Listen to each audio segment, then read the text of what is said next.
Assalamualaikum warahmatullahi wabarakatuh. Good morning, students. How are you today? Alhamdulillah, feels good. Yeah. Today we will learn English 1 for grade 5. Before we start it, don't forget to prepare your book and your pen or your pencil. Let's go. Today's lesson will be divided into 4 lessons. We will have vocabulary, letter of your beloved, why, because, and the last one will be worksheet. Let's get started.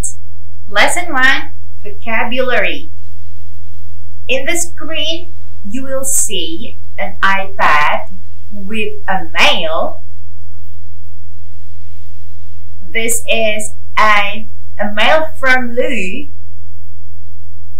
She is writing a bunch of words, a bunch of sentences here for you to read.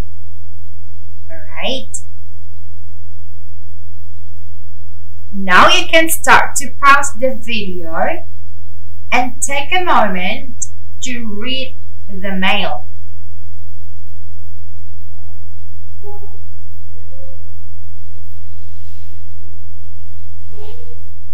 Selanjutnya, di sebelah iPad ada find and write. What you have to do, yang harus kalian lakukan adalah you find the word in bold, yang bergaris, yang hurufnya tebal, yang ada di dalam mail, dicocokkan dengan arti yang ada di sebelah kanan. Okay, for example, building. Lalu kita cari pengertian building yang ada di sebelah kanan. What is building? Which one? Yep, right. Jawabannya ada di nomor 2 dari paling bawah. Building is a noun. Bentuknya building ada houses, banks, stores, and flats are example of this. Oke, udah paham ya? Jadi, tugasnya adalah mencocokkan kata yang ada di tebal, yang ditebalkan, dicocokkan ke pengertian yang ada di kolom sebelah kanan. Now you can pause the video and do the exercise. Now listen to. You'll see on the screen there is a letter or like an email. Ada sebuah pesan dari mom and dad to their kids. Kita baca bareng-bareng ya. Dear kids, when we're on holiday, water the flowers, feed the pets, be nice to grandpa and grandma, don't have a party in our house. You can send an email to our hotel. Love, Mom and Dad. P.S. We are going to send a postcard from our hotel. Alhamdulillah, you already learned how to read English together with Ustazah. Now, we are going to learn about grammar. Alright?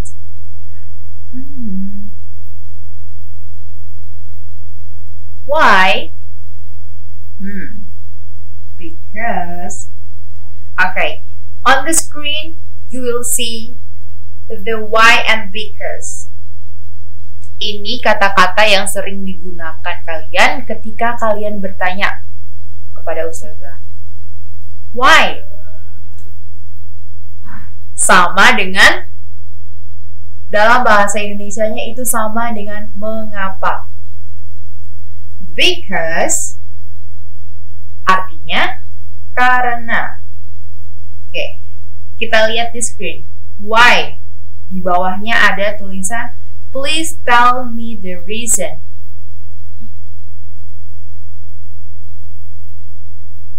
For example, why do you want to send a postcard? Mengapa kamu ingin mengirim kartu pos? Sama dengan artinya, tolong dong kasih tahu aku alasan kamu mengirim kartu pos. And then dijawab menggunakan because. Because postcards are more interesting. Karena kartu pos lebih menarik. Jadi ada kaitan antara because and why.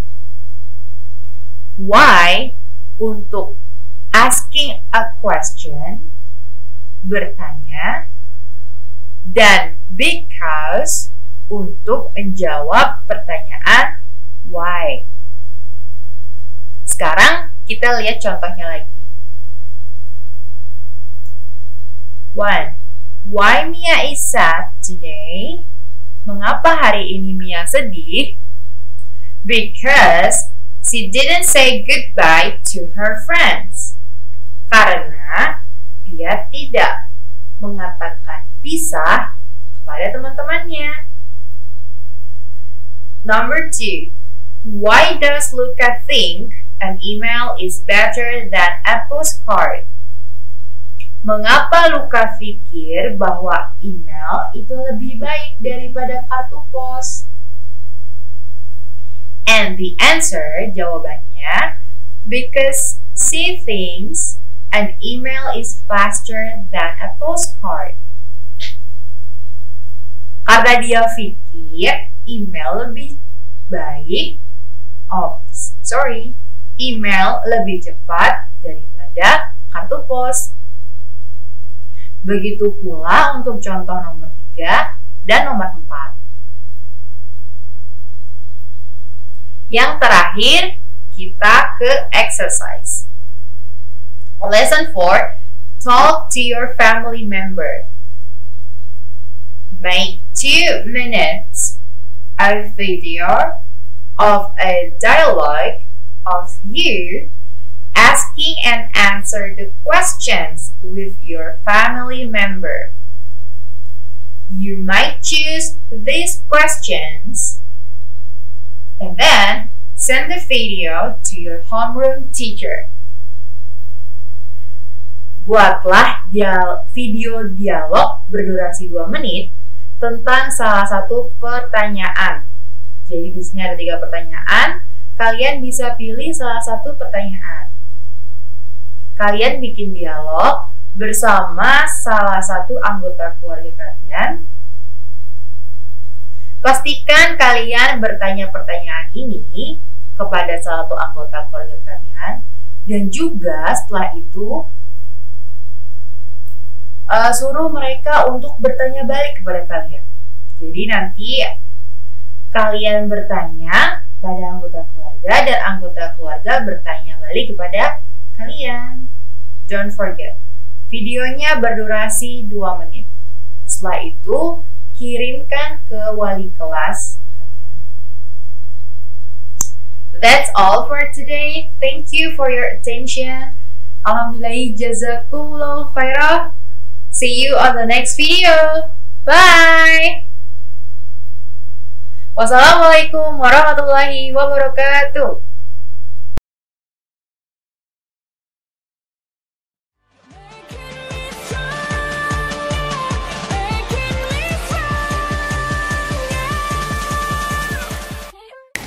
Assalamualaikum warahmatullahi wabarakatuh. Bagaimana kabarnya anak-anakku hari ini? Alhamdulillah, semoga semuanya dalam keadaan sehat dan selalu dilindungi oleh Allah Subhanahu wa taala, ya. Untuk kali ini Ustadz akan mengajarkan tentang pendidikan agama dan budi pekerti. Yang pertemuan kemarin sudah diajarkan oleh Ustadz Arif. Nah, sekarang atau pertemuan kali ini akan diajarkan sama Ustadz Fafa, ya. Untuk tema hari ini yang akan kita bahas adalah mengenal nama Allah dan kitab-kitabnya. Siapa yang sudah hafal Asmaul Husna 1 sampai 99? Angkat tangan. Ayo, yang nggak hafal pasti tersenyum-tersenyum. Aduh. Ya, barang siapa yang menghafalkan Asmaul Husna dijamin sama Allah masuk ke dalam surga. Ya. Innallaha tis'ina wa tis'ina isman mi'ata illa wahidah man ahsaha dakhalal jannah. Diriwayatkan Bukhari Muslim. Sesungguhnya namaku Allah ada 99, 100 dikurangi 1. Barang siapa yang menghafalkannya maka akan masuk ke dalam surga. Jadi anak-anakku semuanya sudah kelas 5 ini. Nah, dari kelas 1 dulu sudah diajarkan Asmaul Husna 1 sampai 20, ada yang 1 sampai 40. Nah, kelas 2 juga sama. Kelas 3 juga sudah diajarkan. Nah, sekarang kelas 5 kalau belum hafal, wah itu harus koreksi sendiri ya. Nah, aku pengen masuk ke dalam surga. Ya salah satunya juga bisa menghafalkan nama-namanya Allah. Nama nomor 1 sampai nomor 99 karena dalilnya sudah jelas. Nah, dari Asmaul Husna 1 sampai 99 kita akan mempelajari 4 nama saja. Yang pertama yaitu Al-Mumit atau Ya Mumitu. Kemudian yang kedua Al-Hayyu atau Ya Hayyu. Kemudian yang ketiga Al-Qayyum atau Ya Qayyumu. Dan yang keempat Al-Ahad atau Ya Wahidu. Ya, sekarang Ustadz tanya kepada anak-anakku semuanya, Al-Mumit itu nomor berapa? Asmaul Husna nomor berapa? Ada yang tahu? Ada yang tahu nggak? Ya, Al-Mumit itu nomor 62. Kalau tidak percaya dibuka. Kemudian Al-Hayyu. Al-Hayyu nomor berapa? Ya, urutannya nomor 63. Al-Qayyum 64 dan Ya Wahid atau Al-Ahad itu 67, bukan 65 loh ya. Ya. Sekarang kita kupas satu-satu. Al-Mumit atau yang maha mematikan. Nah, Allah itu maha mematikan hambanya, baik manusia, hewan, tumbuhan dan lain sebagainya. Ya, kan aku masih kecil, gak mungkin mati. Oh, belum tentu. Nah, karena mati itu datangnya sewaktu-waktu. Ya, kullu nafsin dha'iqatul maut. Setiap yang bernyawa pasti akan mati. Nah, jadi anak-anakku semuanya nggak bisa. Aku kan baru kelas 5 belum besar, belum tua. Biasanya kan yang mati-mati itu yang tua-tua dulu. Belum tentu. Nah, teman kalian yang kemarin, ya tapi bukan sekolah di Bina Insan Thaibah ya, sekolah di sekolah lain, baru kelas 5 menghafalkan Al-Quran di masjid. Nah, tiap hari menghafalkan Al-Quran di masjid. Besok paginya meninggal dunia. Ada yang masih baru lahir kemudian menangis langsung meninggal dunia juga ada. Baru lahir 1 minggu kemudian meninggal dunia juga ada. Yang tua meninggal dunia juga ada. Yang usianya seustad meninggal dunia juga ada. Karena mati itu tidak ada yang tahu. Nah, yang tahu hanya Allah. Nah, tugas kita semuanya, baik ustadz terus kalian sebagai siswa, itu mempersiapkan bekal apa yang nantinya kita bawa mati. Karena setelah mati itu ada kehidupan yang abadi selama-lamanya. Tidak seperti di dunia. Kalau di dunia sampai usia 25 meninggal dunia ada, sampai seusia 30 meninggal ada. Nah, tapi kalau setelah meninggal dunia sudah tidak ada kematian lagi.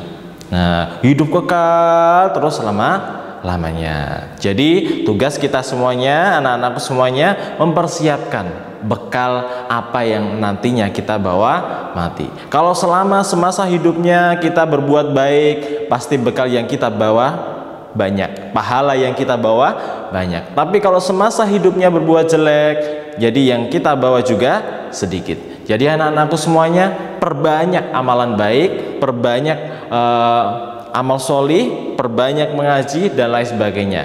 Kalau bisa hari-hari kita, dan harus bisa hari-hari kita selalu diisi dengan perbuatan-perbuatan yang baik. Kemudian yang kedua yaitu Al-Hayyu. Apa itu Al-Hayyu?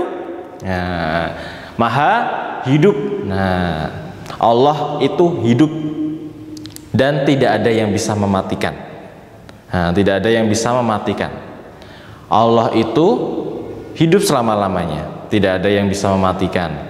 Nah, bagi kita semuanya, anak-anakku semuanya, yang dimaksud Al-Hayyu ini, Allah menghidupkan dan mematikan manusia itu juga kehendak Allah, sesuai dengan kehendak Allah, bukan kehendak manusia. Ada yang mau bunuh diri.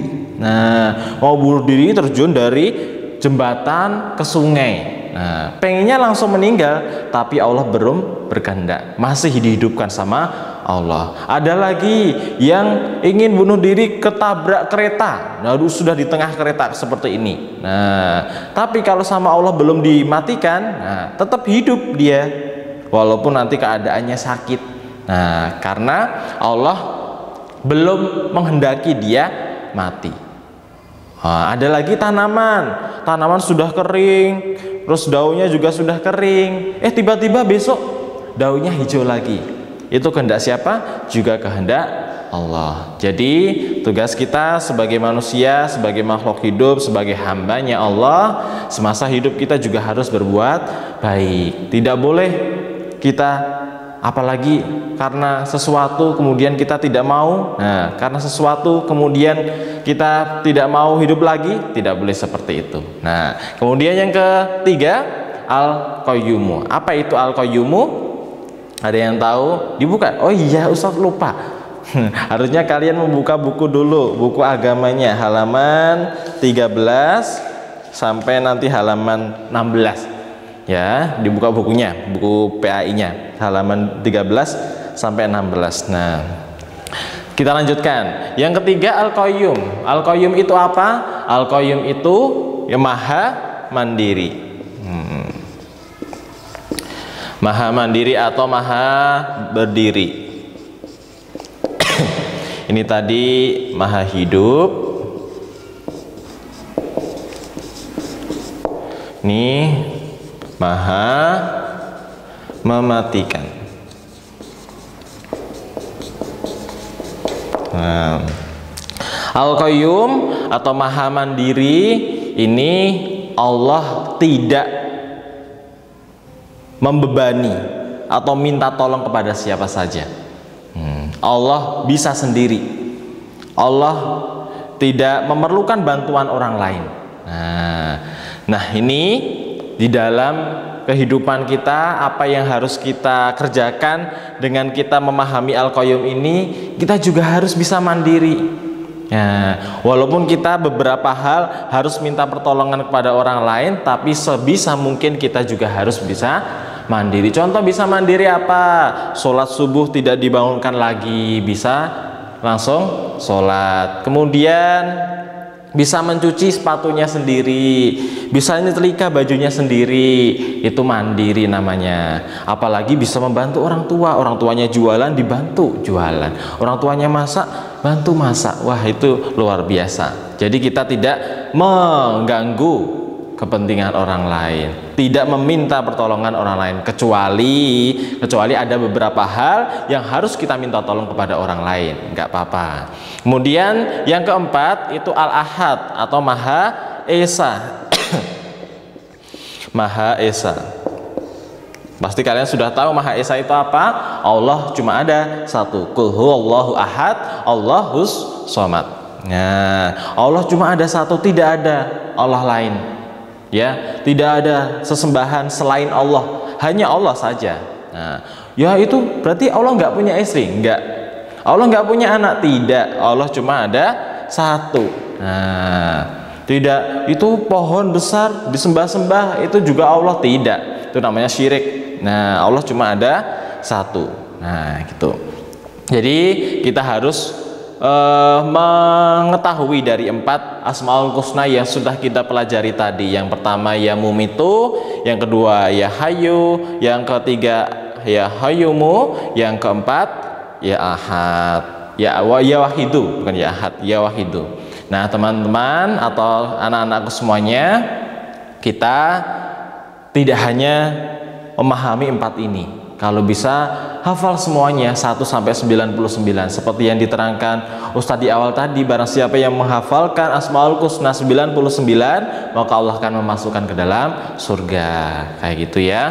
Kemudian setelah kita mengenal nama-nama Allah, kita akan mempelajari tentang kitabnya Allah. Kitabnya Allah ada 4. Yang pertama kitab Taurat, pinter. Yang kedua kitab Zabur, pinter. Yang ketiga kitab Injil, yang keempat Al-Quran, ya karena sudah dituliskan sama Ustaz di depan, kalian tinggal baca ya. Ya, kitab Taurat diturunkan kepada Nabi siapa? Ada yang tahu? Iya, kepada Nabi Musa. Kepada Nabi Musa alaihi salam. Nah, ini diturunkan kira-kira tahun 12 sebelum Masehi. Nah, kitab Taurat diturunkan kepada Nabi Musa di tahun 12 sebelum Masehi. Nah, kemudian yang kedua kitab Zabur. Kitab Zabur diturunkan kepada Nabi siapa? Iya, pintar, Nabi Daud. Nabi Daud alaihi salam. Nah, kalau kitab Zabur ini diturunkan kepada Nabi Daud di tahun 10 sebelum Masehi. Diturunkan kepada Nabi Daud di tahun 10 sebelum Masehi. Kemudian kitab Injil. Kitab Injil diturunkan kepada siapa? Nah, Nabi Isa alaihi salam. Nah, kalau kitab Injil ini diturunkan kepada Nabi Isa di tahun 1 Masehi. Di tahun 1 Masehi. Kemudian yang terakhir kitab Al-Quran diturunkan kepada Nabi siapa? Nggak tahu, kebangetan ya. Nabi Muhammad, ya betul, Nabi Muhammad. Nah, oh ya, gini ya. Nah, ini diturunkan pada tahun sekitar 6 Masehi. Nah, keempat kitab ini kitab yang harus kita imani. Nah, kitab yang harus kita imani. Tapi yang menjadi pedoman atau penyempurna dari kitab-kitab sebelumnya adalah kitab yang paling terakhir, yaitu kitab Al-Quran. Nah, kitab Al-Quran ini menyempurnakan kitab-kitab sebelumnya. Nah, menyempurnakan kitab-kitab sebelumnya. Tidak boleh, kita boleh percaya, harus percaya adanya kitab Taurat, harus percaya dengan adanya kitab Zabur, harus percaya dengan kitab Injil, dan juga percaya dengan kitab Al-Quran. Namun yang menjadi pedoman hidup kita adalah kitab Al-Quran. Nah, Al-Quran ini ada berapa juz? Pinter, 30 juz. Ada berapa surat? Ada yang tahu ada berapa surat?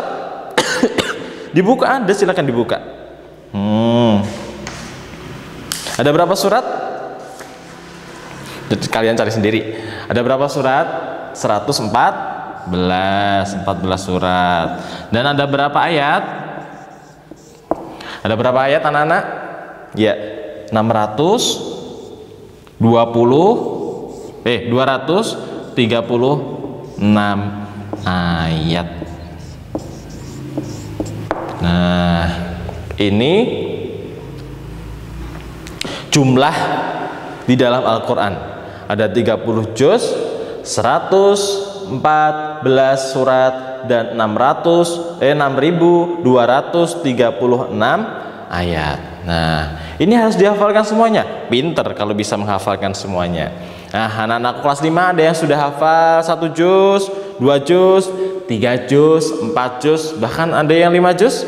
Nah, silahkan ditingkatkan terus hafalannya Al-Qurannya. Dan hafalan Al-Quran ini harus dijaga terus sampai usia kita besar nanti, dan pastinya akan bermanfaat bagi kita. Ya, sekian dulu apa yang Ustadz sampaikan. Nah, untuk tugas yang harus kalian kerjakan, silahkan dibuka halaman ini.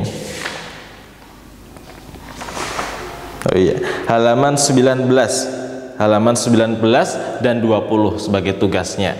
Sini ya, sebagai tugasnya halaman 19 sampai 20. Dikerjakan di buku paket, kemudian nanti difoto, dikirimkan ke guru kelas. Yang kelas 5A ke Ustazah Rumah, terus yang kelas 5B ke Ustadz Dwi. Nanti Ustadz Fafa koreksi, kemudian nanti akan muncul nilainya. Insya Allah itu dulu yang bisa Ustadz sampaikan. Apabila dari awal sampai akhir tadi banyak perkataan Ustadz yang tidak berkenan di hati anak-anak, Ustadz minta maaf yang sebesar-besarnya. Oke, sampai bertemu kembali di pertemuan selanjutnya. Wassalamualaikum warahmatullahi wabarakatuh.